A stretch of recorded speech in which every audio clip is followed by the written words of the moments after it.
Avez-vous déjà eu l'impression de passer des heures à consommer des vidéos, des articles et des posts, mais à la fin de la journée, vous avez l'impression de n'avoir rien appris? Vous n'êtes pas le seul. La promesse de l'ère numérique était simple. Une information illimitée signifierait plus de connaissances, plus d'intelligence, plus d'opportunités. Mais que s'est-il passé en réalité? Nous nous sommes retrouvés piégés dans un cercle vicieux, consommant toujours plus sans rien retenir ou presque. Ce n'est pas un hasard. Les grandes plateformes ont conçu ce système pour vous rendre dépendant, en exploitant les mécanismes les plus profonds de votre cerveau. Vous croyez avoir le contrôle, mais en réalité, vous êtes manipulé sans vous en rendre compte. Dans cette vidéo, je vous montrerai comment nous avons été dupés par l'addiction au contenu, les impacts silencieux que cela a sur votre vie et, surtout, comment vous pouvez reprendre le contrôle de votre attention et de votre apprentissage. Si vous avez déjà passé des heures à regarder des vidéos sans pouvoir vous arrêter, ou si vous vous sentez anxieux à l'idée d'être toujours en retard sur tout ce qui se passe dans le monde, restez jusqu'à la fin. Ce que vous découvrirez ici pourrait changer à jamais votre façon de consommer du contenu. Imaginez que vous entriez dans un restaurant où il y a un buffet avec une infinité de plats. Vous pouvez essayer un plat différent à chaque minute sans jamais répéter la même saveur. Cela semble incroyable, n'est-ce pas? Mais imaginez maintenant que, quelle que soit la quantité de nourriture que vous mangez, vous ne vous sentez jamais vraiment rassasié. Il y a toujours quelque chose de nouveau à essayer, et à chaque bouchée, votre faim semble augmenter au lieu de diminuer. C'est exactement ce qui se passe avec la consommation de contenu numérique. Jamais auparavant dans l'histoire, nous n'avons eu accès à autant d'informations. À tout moment, nous pouvons regarder un documentaire, lire un article scientifique, écouter un podcast ou explorer un livre en quelques secondes. Mais paradoxalement, cet excès ne nous rend pas plus sages. Au contraire, nous sommes plus distraits et confus que jamais. Le problème n'est pas seulement la quantité d'informations, mais la manière dont nous les consommons. Nous sautons d'une vidéo à l'autre, d'un billet à l'autre, sans vraiment absorber quoi que ce soit. Ce qui nécessitait autrefois un effort et une réflexion est aujourd'hui servi rapidement, superficiellement et de manière addictive. Le simple fait d'apprendre s'est transformé en un marathon de divertissement sans fin. Notre cerveau est programmé pour rechercher des récompenses rapides et faciles. Pendant des siècles, apprendre quelque chose de nouveau nécessitait un effort. Il fallait lire, interpréter, discuter et appliquer les connaissances. Aujourd'hui, tout est à portée de clic. En quelques minutes, nous pouvons regarder un résumé d'un livre de 500 pages ou consommer un flot d'informations sur un sujet complexe sans avoir à y réfléchir en profondeur. Le problème, c'est que regarder n'est pas synonyme d'apprendre. Ce qui se passe dans notre cerveau lorsque nous nous contentons de consommer passivement un contenu est très différent de ce qui se passe lorsque nous étudions et appliquons réellement une idée. Le véritable apprentissage nécessite la répétition, la pratique et surtout le temps d'assimiler ce qui a été absorbé. Mais l'Internet nous a conditionnés à un flux constant d'informations où chaque nouvelle vidéo ou nouvel article nous donne un faux sentiment de progrès. On a l'impression d'apprendre, mais en réalité, on ne fait que consommer des stimuli éphémères. C'est la grande illusion du contenu numérique. On a l'impression d'avancer, mais en réalité, on devient dépendant de la prochaine dose d'information. Un autre effet secondaire de ce cercle vicieux est l'anxiété liée à l'information. Auparavant, pour apprendre quelque chose, il fallait choisir soigneusement ce que l'on voulait étudier. Aujourd'hui, nous sommes bombardés de centaines d'options à chaque seconde. Il y a toujours une nouvelle vidéo que vous devez regarder, un nouvel article essentiel ou un nouveau podcast qui changera votre vie. Résultat, un sentiment constant d'être à la traîne. Vous avez l'impression de ne jamais en savoir assez, qu'il y a toujours quelque chose de plus à consommer avant de prendre une décision ou de passer à l'action. Cela génère un état de paralysie intellectuelle. Plus vous avez d'informations, plus il devient difficile de filtrer ce qui est vraiment important. Cette anxiété n'est pas le fruit du hasard. Les plateformes ont été conçues pour exploiter ce sentiment d'urgence, pour que vous soyez toujours connecté, toujours en train de consommer, toujours dans la crainte de manquer quelque chose d'important. Un autre facteur important explique pourquoi nous sommes piégés dans ce cycle. L'addiction à la nouveauté. Notre cerveau a été programmé pour rechercher constamment de nouvelles informations, un instinct évolutif qui nous a aidés à survivre dans la nature. Autrefois, être à l'affût de nouvelles découvertes pouvait signifier trouver de la nourriture, éviter un prédateur ou découvrir une opportunité intéressante. Mais dans le monde numérique, cette recherche incessante de nouveautés est devenue un problème. Aujourd'hui, nous sautons constamment d'un contenu à l'autre, entraînant notre cerveau à ne jamais rester concentré longtemps. Ce comportement entraîne un déficit d'attention chronique qui rend de plus en plus difficile la concentration sur des tâches importantes et l'approfondissement d'un seul sujet.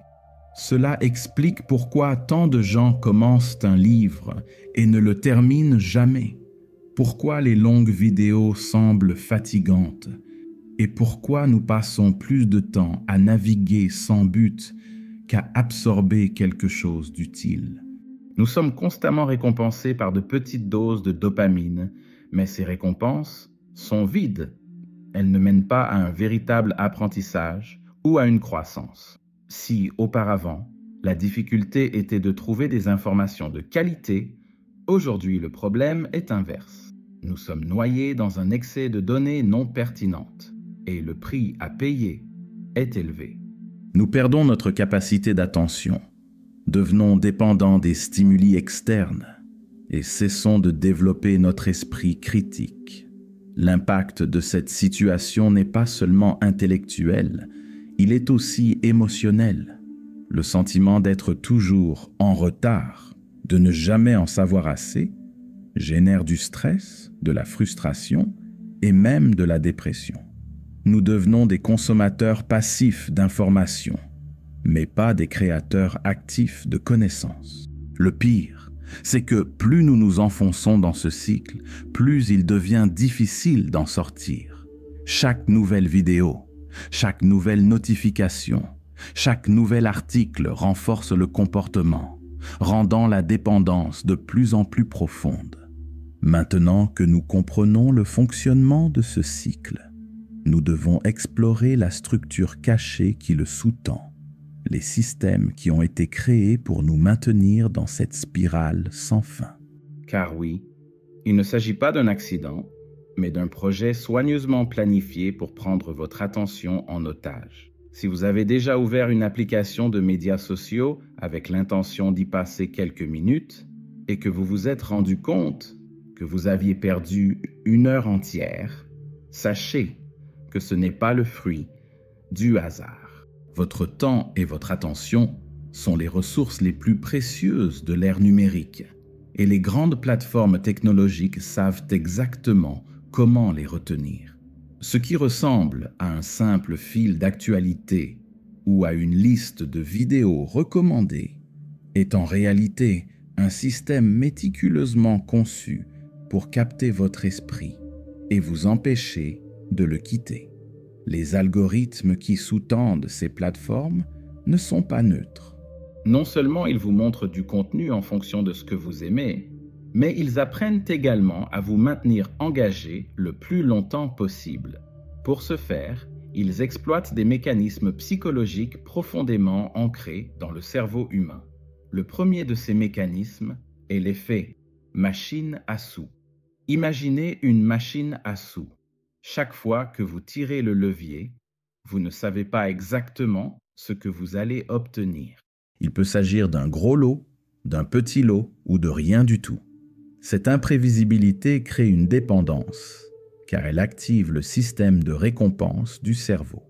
Comparons cela à la façon dont nous faisons défiler notre fil Instagram, TikTok ou YouTube Shorts. À chaque balayage, un nouveau contenu apparaît et nous ne savons jamais exactement ce qui va suivre. De temps en temps, nous tombons sur quelque chose d'extrêmement intéressant, ce qui renforce notre comportement et nous incite à faire défiler le contenu dans l'espoir d'un nouveau prix. Il y a aussi le facteur de la dopamine, un neurotransmetteur qui régule la motivation et le plaisir.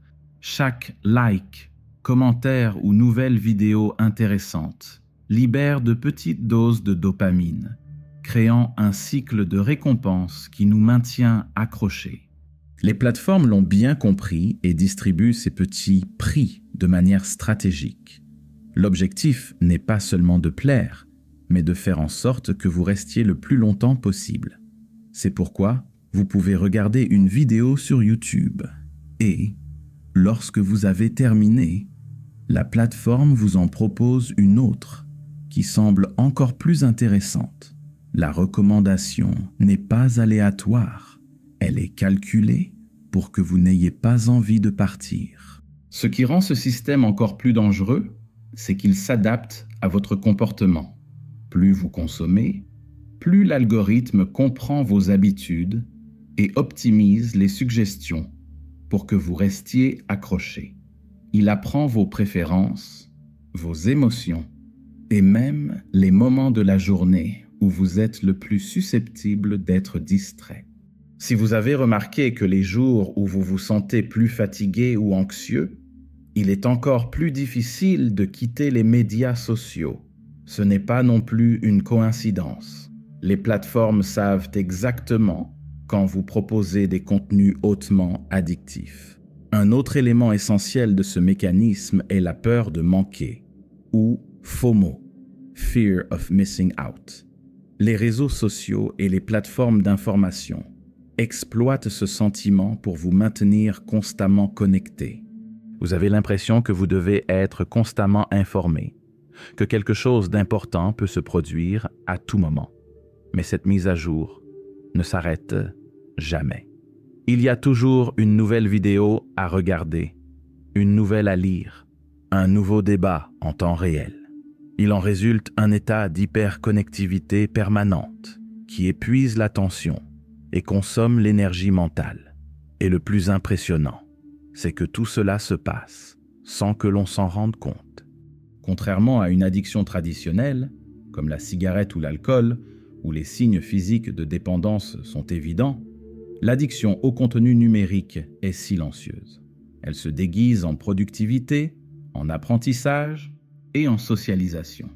Vous avez l'impression de vous tenir informé ou de vous divertir, alors qu'en réalité, vous êtes manipulé par des systèmes conçus pour exploiter vos vulnérabilités cognitives. La conséquence est un esprit fragmenté, incapable de se concentrer pendant de longues périodes ou d'absorber des connaissances en profondeur. Lorsque nous sommes exposés à des stimuli rapides et constants, nous perdons notre capacité de réflexion. Nous commençons à consommer l'information de manière superficielle, sans prendre le temps de la questionner, de la traiter ou d'apprendre réellement. Nous devenons les spectateurs passifs d'un flot ininterrompu de contenu qui nous dicte ce que nous pensons, ce que nous ressentons et même comment nous nous comportons. Si vous avez l'impression que votre capacité de concentration a diminué ces dernières années, que vous passez sans cesse d'un contenu à l'autre sans pouvoir terminer quoi que ce soit, que vous vous sentez anxieux lorsque vous vous éloignez de l'écran, sachez qu'il ne s'agit pas d'un problème individuel. Vous ne manquez pas de discipline ou de volonté. Vous luttez contre une structure conçue pour exploiter votre attention comme une ressource financière. Maintenant que nous comprenons comment l'algorithme nous piège, Une question encore plus inquiétante se pose. Cette consommation effrénée d'informations nous rend-elle vraiment plus intelligents? Ou bien créons-nous simplement l'illusion d'apprendre, alors qu'en pratique, nous devenons de plus en plus dépendants de ce cycle? Qu'est-ce que l'apprentissage signifie vraiment?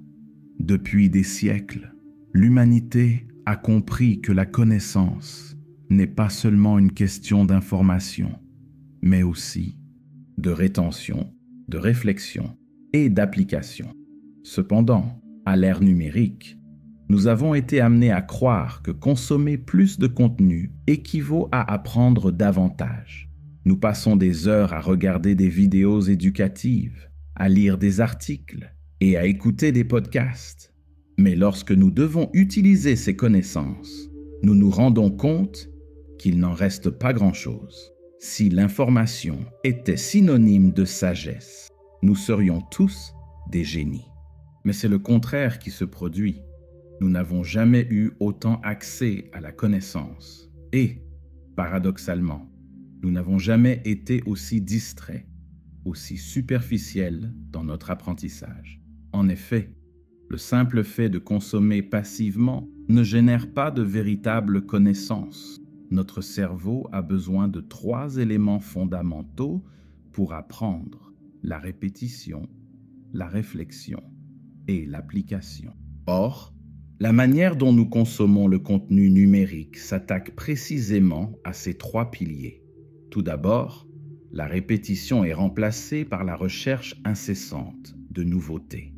Au lieu de revenir sur une idée pour la renforcer dans notre mémoire, nous sommes encouragés à rechercher la prochaine vidéo, le prochain article, la prochaine information. Deuxièmement, la réflexion disparaît parce que nous ne nous donnons jamais le temps de traiter ce que nous consommons. À peine avons-nous regardé une vidéo percutante que nous en regardons déjà une autre, sans faire de pause pour digérer ce qui a été dit. Enfin, l'application est reléguée au second plan parce que nous nous habituons au sentiment de progrès illusoire. Nous avons l'impression d'avoir déjà compris le concept. Alors nous ne prenons pas la peine de le tester dans la pratique. Le cerveau humain fonctionne de manière sélective. Il écarte rapidement les informations qu'il ne juge pas pertinentes pour sa survie ou ses objectifs concrets. Si vous lisez un article sur la productivité, mais que vous n'appliquez aucune technique dans votre vie quotidienne, votre cerveau se rend compte que ce n'était pas important et efface simplement l'information. Cela signifie que la plupart des choses que nous consommons en ligne sont perdues en l'espace de quelques jours, voire de quelques heures. Vous avez peut-être regardé hier une vidéo incroyable sur la philosophie ou la psychologie, mais si vous n'y avez pas réfléchi, débattu de l'idée avec quelqu'un ou trouvé un moyen de l'appliquer à votre vie, il y a de fortes chances que la semaine prochaine, vous ne vous souveniez même pas de ce que vous avez appris. Ce phénomène est étudié par les neurosciences depuis des décennies. La courbe d'oubli, un concept développé par le psychologue Hermann Ebbinghaus, montre que, sans révision ni application, nous oublions environ 80% de ce que nous avons appris en l'espace de quelques jours. Cela signifie qu'en consommant passivement des contenus, nous ne faisons qu'accumuler des informations temporaires sans les consolider. Ce qui reste dans notre mémoire, ce n'est pas ce que nous regardons, mais ce que nous pratiquons et expérimentons. Le plus dangereux dans tout cela, c'est que l'illusion d'apprendre génère un effet psychologique pervers. L'excès d'informations nous donne l'impression d'évoluer, alors qu'en réalité, nous nous noyons dans des données non structurées. Nous donnons l'impression d'en savoir beaucoup, alors que nous ne stockons que des fragments de connaissances que nous ne pouvons ni organiser ni utiliser dans la pratique. Il en résulte un paradoxe moderne. Plus nous consommons de contenu, moins nous sommes sûrs de ce que nous savons vraiment. Cette insécurité nous pousse à rechercher encore plus d'informations créant ainsi un cycle sans fin de consommation, sans rétention. De plus, le format du contenu numérique contribue à cette superficialité. Les réseaux sociaux, les vidéos courtes et les articles rapides sont conçus pour produire un impact instantané, mais ils approfondissent rarement un sujet. Les plateformes privilégient les contenus rapides et faciles à digérer parce qu'ils génèrent le plus d'engagement. Le problème, c'est qu'un véritable apprentissage nécessite des efforts, de la réflexion et du temps. Mais nous avons été conditionnés à éviter tout ce qui semble difficile ou chronophage. Et nous passons donc de moins en moins de temps à lire des livres entiers, à étudier en profondeur ou à consacrer de l'attention à un seul sujet sur une longue période. L'excès d'information génère également un effet secondaire peu discuté, la paralysie intellectuelle. Lorsque nous avons accès à trop d'idées différentes en même temps, nous commençons à douter de la direction à prendre. Imaginons par exemple une personne qui souhaite améliorer sa productivité. Si elle cherche des conseils en ligne, elle trouvera des centaines de méthodes différentes, techniques d'organisation, astuces de concentration, habitudes de haute performance. Mais au lieu d'appliquer une méthode et de l'essayer, elle peut tomber dans le piège de consommer tellement d'options qu'elle ne sait plus par où commencer. Ils pensent qu'ils doivent étudier davantage avant de passer à l'action. Et l'apprentissage ne quitte donc jamais le domaine de la théorie. Cela se produit dans tous les domaines de la connaissance. Plus nous disposons d'informations, plus il devient difficile de choisir une voie et de passer à l'action. Cette illusion de l'apprentissage fait que de nombreuses personnes passent des années à étudier sans jamais rien mettre en pratique. Ils se sentent occupés, productifs, intellectuellement actifs, mais lorsqu'ils analysent leur trajectoire, ils se rendent compte que peu de choses ont changé dans leur vie. C'est parce que la consommation d'informations ne transforme personne. Ce qui transforme, c'est l'action. La grande vérité, c'est que savoir ne change rien si l'on ne fait rien avec ce savoir. Pensez maintenant à votre propre comportement. Combien de fois avez-vous consommé quelque chose qui vous semblait extrêmement utile pour vous rendre compte quelques jours plus tard que vous ne l'aviez pas du tout appliqué? Cela ne signifie pas que vous manquez de discipline ou d'envie d'apprendre. Cela signifie que vous avez été amené à croire qu'il suffisait de consommer. Mais ce n'est pas le cas. Et tant que nous continuerons dans ce cycle d'apprentissage superficiel, nous ne ferons qu'accumuler des données sans connaître de véritable croissance.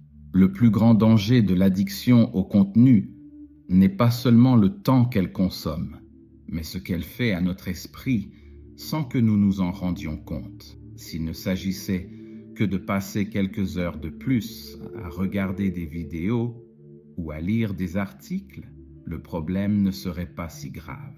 Mais ce qui se passe va bien au-delà. Nous perdons peu à peu notre capacité à nous concentrer, à réfléchir et même à nous connecter au monde réel. Et cela a un coût énorme. L'attention humaine est une ressource limitée. Lorsque nous nous habituons à des stimuli constants, notre capacité de concentration se fragmente. Avez-vous déjà essayé de lire un livre et réalisé qu'après quelques pages, votre esprit était déjà ailleurs? Ou avez-vous commencé une tâche importante et, sans vous en rendre compte, pris votre téléphone portable pour vérifier quelque chose d'anodin? Il ne s'agit pas d'un manque de discipline. C'est le symptôme direct d'une trop grande stimulation numérique. Lorsque nous consommons du contenu de manière passive et ininterrompue, nous entraînons notre cerveau à toujours rechercher le prochain stimulus, ce qui rend de plus en plus difficile de rester concentré sur une seule chose pendant une période prolongée. Cela a un impact direct sur la mémoire. Le cerveau a besoin de temps pour consolider les informations, mais lorsque nous sautons d'une vidéo à l'autre, d'un billet à l'autre, Nous ne donnons pas à ce processus l'espace nécessaire pour se produire. Nous vivons dans un état constant de surcharge mentale, où tout semble important, mais où rien ne colle vraiment. L'excès d'informations crée la fausse impression que nous absorbons quelque chose, alors qu'en réalité, nous ne faisons qu'entraîner notre esprit à oublier rapidement. L'effet de ce phénomène n'est pas seulement intellectuel, mais aussi émotionnel. Avez-vous déjà eu l'impression que, même après une journée entière de consommation de contenu, il restait encore quelque chose que vous auriez dû lire ou regarder? Ce sentiment d'être toujours en retard, de ne jamais en savoir assez, génère une anxiété constante. L'illusion de l'apprentissage dont nous avons parlé plus haut nous empêche non seulement de nous concentrer, mais nous maintient également dans un état d'insatisfaction permanente. Nous sommes toujours à la recherche de plus de connaissances, d'informations, de mise à jour, ce qui génère une profonde fatigue mentale. Cela a également un impact direct sur la créativité. L'esprit créatif a besoin d'espace, de moments d'ennui, de temps pour connecter des idées spontanément. Mais lorsque nous sommes constamment en train de consommer du contenu, nous ne permettons jamais à ces connexions de se produire. Nous ne devenons que des récepteurs d'informations, mais pas des producteurs de pensées. Si vous avez déjà eu l'impression d'avoir du mal à créer quelque chose de nouveau, à trouver des idées originales, ou même à prendre des décisions importantes sans avoir à faire des recherches au préalable, cela pourrait être le reflet direct de cette consommation effrénée. Plus nous passons de temps à regarder, moins nous passons de temps à réfléchir. Le coût invisible de l'addiction au contenu n'est pas seulement le temps perdu, mais aussi la transformation silencieuse de notre propre comportement. Nous devenons plus réactifs et moins réfléchis.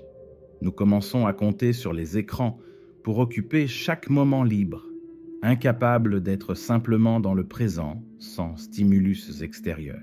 Cela affecte notre façon de travailler, d'apprendre et même nos relations avec les autres.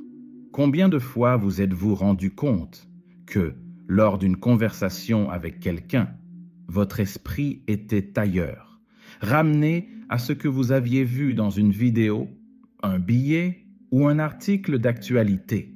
L'attention partielle est devenue la nouvelle norme et elle affaiblit nos relations humaines d'une manière subtile mais dévastatrice. Le plus inquiétant, c'est que plus nous nous enfonçons dans ce cycle, plus il est difficile de s'en sortir. Le cerveau s'adapte aux habitudes que nous répétons chaque jour. Si nous habituons notre esprit à consommer des contenus en continu, c'est exactement ce qu'il continuera à rechercher. Ainsi, de plus en plus, nous devenons les spectateurs de notre propre vie, alors que le monde réel se déroule autour de nous. Si ce contenu a du sens pour vous, j'aimerais maintenant vous demander quelque chose d'important. J'aime la vidéo, parce qu'elle m'aide à toucher davantage de personnes qui ont également besoin de comprendre comment cette dépendance affecte leur vie. Et maintenant, j'aimerais savoir si vous avez déjà eu l'impression de consommer trop de contenu, mais de ne pas en apprendre assez. Faites-le moi savoir dans les commentaires.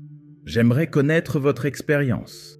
Nous vivons l'époque la plus connectée de l'histoire. Nous pouvons parler à n'importe qui, n'importe où dans le monde, à n'importe quel moment.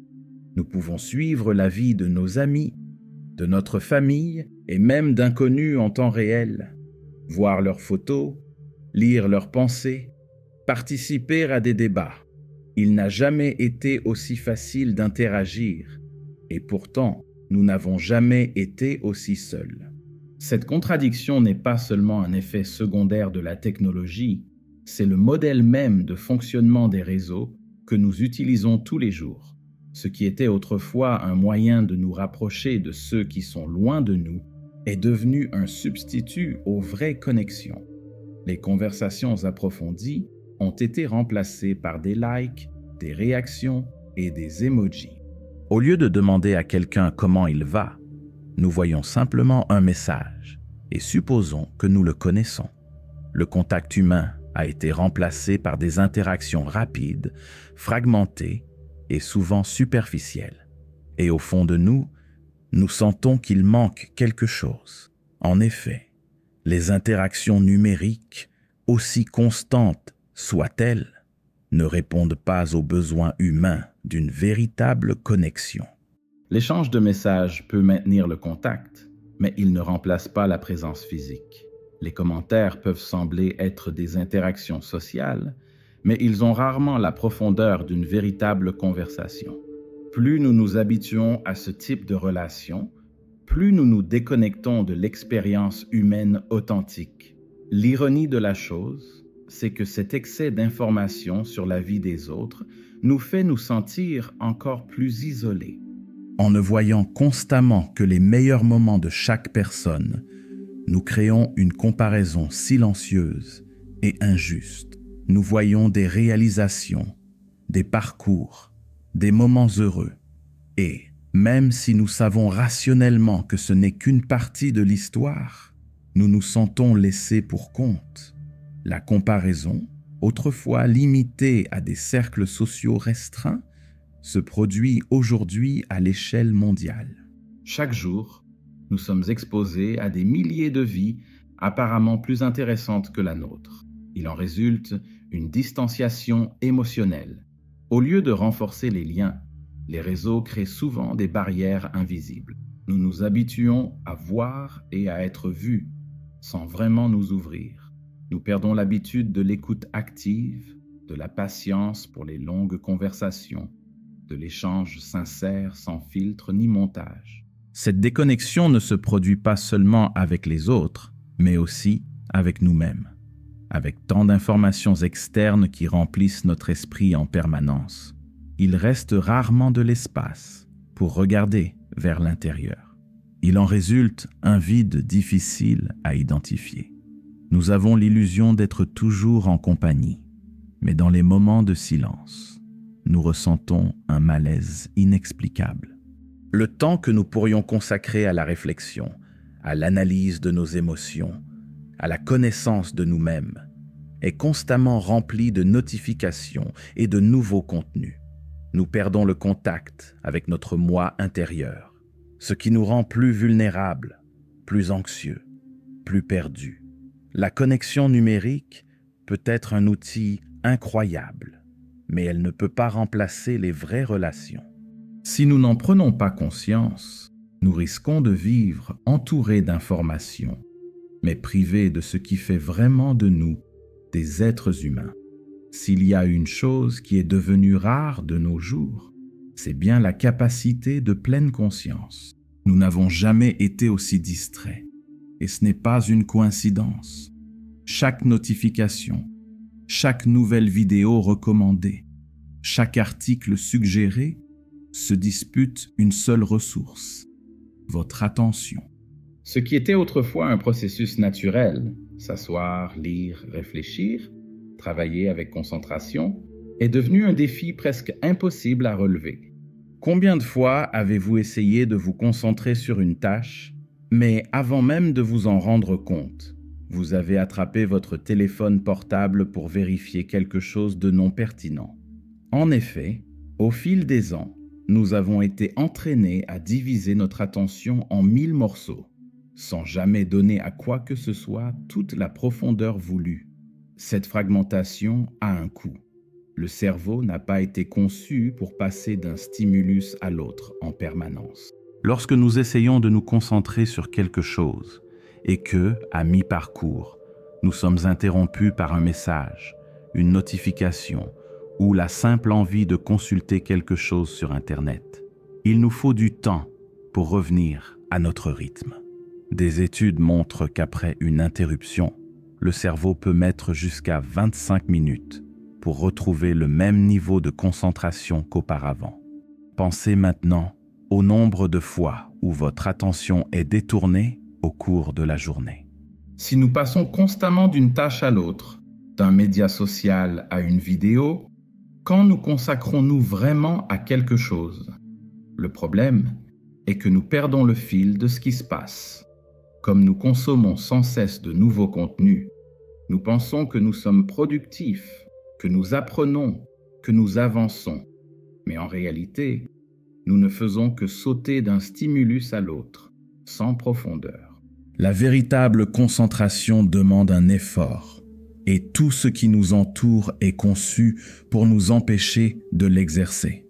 Plus nous nous habituons à des stimuli rapides, plus nous devenons impatients face à des processus longs. Si quelque chose ne nous donne pas une réponse immédiate, nous nous ennuyons, nous nous agitons. Nous sommes tentés de chercher quelque chose d'autre pour combler ce vide momentané. Cela crée un cycle dangereux. Moins nous entraînons notre attention, plus il est difficile de rester concentré. Et plus il est difficile de se concentrer. Plus nous comptons sur les distractions pour nous sentir stimulés. L'impact de ce phénomène va bien au-delà de la productivité. Lorsque nous n'approfondissons pas un sujet, nous ne parvenons pas à développer de véritables compétences, à acquérir des connaissances durables, à avoir des idées vraiment originales. Nous devenons des consommateurs passifs, incapables de soutenir une réflexion complexe pendant longtemps. Mais il y a une bonne nouvelle. L'attention peut être regagnée. Tout comme elle a été entraînée à se disperser, elle peut être entraînée à se renforcer à nouveau. La première étape consiste à prendre conscience de ce qui se passe. Lorsque vous ressentez le besoin de prendre votre téléphone portable sans raison, lorsque vous vous rendez compte que vous sautez d'une vidéo à l'autre sans rien absorber, arrêtez-vous un instant et regardez ce que vous êtes en train de faire. Cette simple pause est déjà un acte de résistance. La deuxième étape consiste à réintroduire des moments de concentration prolongés dans votre journée. Il s'agit de travailler sans interruption, de lire sans sauter d'un sujet à l'autre, de s'accorder des moments de réflexion sans stimuli extérieurs. Au début, cela peut être inconfortable. Après tout, votre cerveau a été conditionné pour l'éviter. Mais avec le temps, cette capacité revient. Il ne s'agit pas d'éliminer complètement la consommation de contenu, mais d'en reprendre le contrôle. Au lieu de vous laisser entraîner par les algorithmes et les notifications, vous décidez quand et comment vous consommez l'information. De petits changements peuvent faire une énorme différence. Faire taire les notifications, établir des périodes de la journée sans écran, pratiquer des activités qui nécessitent une profonde concentration sont autant de moyens d'inverser ce processus. Plus nous exerçons notre attention, plus elle se renforce. Et en retrouvant cette capacité, nous redécouvrons quelque chose d'essentiel, la profondeur. Le monde ne va pas ralentir, le flux d'informations ne va pas ralentir. Mais nous pouvons choisir la manière dont nous interagissons avec elle. Et en fin de compte, la question la plus importante est la suivante. Qui contrôle votre attention? Vous ou les machines qui ont été programmées pour la voler? Savoir que nous sommes pris au piège dans ce cercle vicieux de la consommation de contenu est un grand pas, mais la véritable transformation se produit lorsque nous décidons d'en sortir. La bonne nouvelle, c'est que cela ne signifie pas qu'il faille abandonner complètement l'Internet ou cesser de consommer de l'information. Le problème n'a jamais été la technologie elle-même, mais la façon dont nous interagissons avec elle. Le défi n'est donc pas d'éliminer le contenu numérique de nos vies, mais d'apprendre à l'utiliser consciemment, sans en être esclave. La première étape consiste à changer la façon dont nous envisageons la consommation d'informations. Aujourd'hui, la plupart des gens accèdent aux réseaux sociaux, aux vidéos et aux articles sans aucun critère, en suivant simplement le flux de ce qui apparaît à l'écran.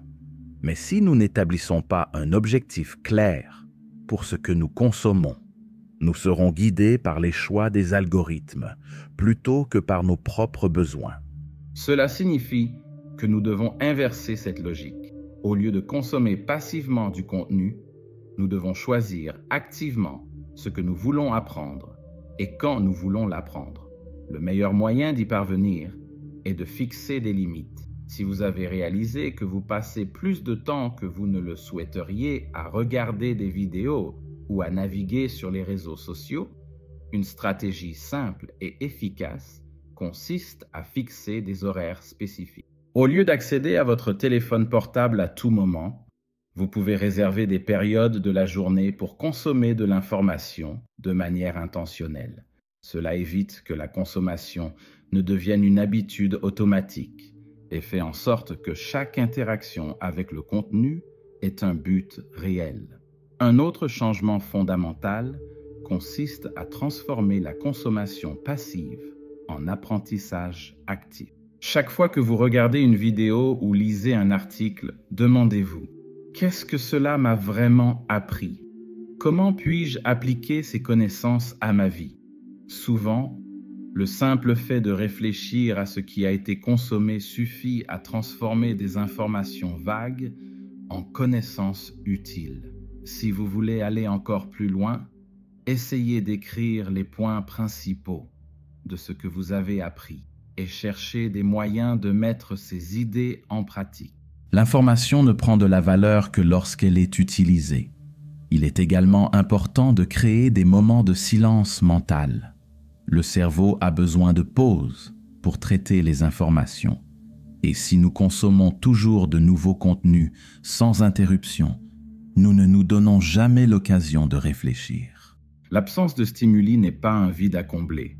Au contraire, c'est dans cet espace qu'émergent les meilleures idées, les connexions les plus profondes et les apprentissages les plus significatifs. Ralentir ne signifie pas perdre du temps, mais permettre à l'esprit de fonctionner comme il a été conçu. Enfin, il convient de rappeler que le monde numérique peut être un outil puissant, mais qu'il ne doit jamais remplacer l'expérience réelle. Lire sur un sujet n'est pas la même chose que le pratiquer. Regarder des vidéos sur le développement personnel ne remplace pas l'application des concepts dans la vie quotidienne. Avoir accès à des informations sur n'importe quel sujet ne signifie pas que nous en savons quelque chose. La véritable transformation se produit lorsque nous passons du mode consommation au mode action. En fin de compte, l'objectif n'est pas de consommer plus, mais de consommer mieux. Lorsque nous cessons d'être pris en otage par les algorithmes et que nous commençons à choisir consciemment ce que nous voulons apprendre, nous commençons à reprendre le contrôle de notre attention, de notre esprit et, surtout, de notre vie. En fin de compte, cette bataille ne porte pas seulement sur ce que nous consommons, mais sur la question de savoir qui a le contrôle de notre attention. Si nous ne sommes pas conscients de ce qui se passe, nous nous laisserons guider par des impulsions, des distractions et des algorithmes qui ne s'engagent pas à nous faire grandir. Mais si nous prenons le contrôle de ce processus, nous pouvons transformer la consommation d'informations en quelque chose de précieux qui contribue réellement à notre évolution. Tout au long de cette vidéo, nous avons vu comment nous avons été trompés par la promesse d'un savoir illimité. Nous avons été amenés à croire que plus nous consommons, plus nous apprenons, alors qu'en réalité, nous sommes devenus les otages d'un flot ininterrompu de distractions.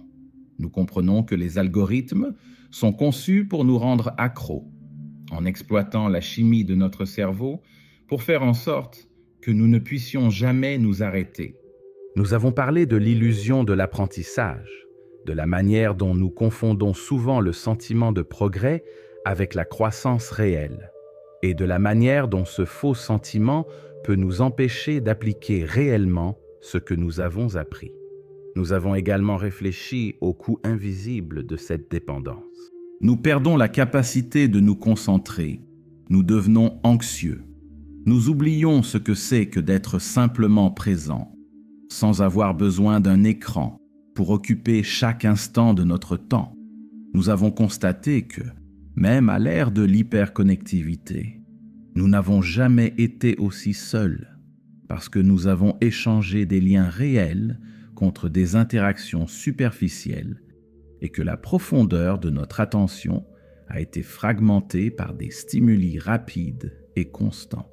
Mais nous avons aussi exploré les moyens de sortir de ce cycle, de retrouver notre capacité à penser, à apprendre et à agir consciemment. Et maintenant, tout se résume à un seul choix: continuer sur le pilote automatique ou prendre le contrôle de votre attention et de ce que vous voulez vraiment absorber dans votre vie. Si cette vidéo a eu du sens pour vous, si à un moment donné vous avez senti que vous aviez besoin d'entendre cela, je vous invite maintenant à faire partie de ce changement. Tout d'abord, laissez votre like et envoyez votre don dans les commentaires avec un plus, parce que cela aide la chaîne à atteindre plus de personnes qui ont besoin d'entendre ce message. Et surtout, partagez cette vidéo avec quelqu'un qui est lui aussi prisonnier de ce cycle de consommation de contenu sans rétention. Il peut s'agir d'un ami, d'un membre de la famille, d'une personne que vous connaissez et qui est toujours distraite, passant d'une vidéo à l'autre, sans jamais vraiment absorber quoi que ce soit. La liberté commence au moment où nous réalisons que c'est à nous de décider où va notre attention. Et lorsque nous reprenons ce contrôle, nous réalisons qu'il y a tellement plus à expérimenter, à apprendre et à vivre en dehors de ce cycle de consommation sans fin.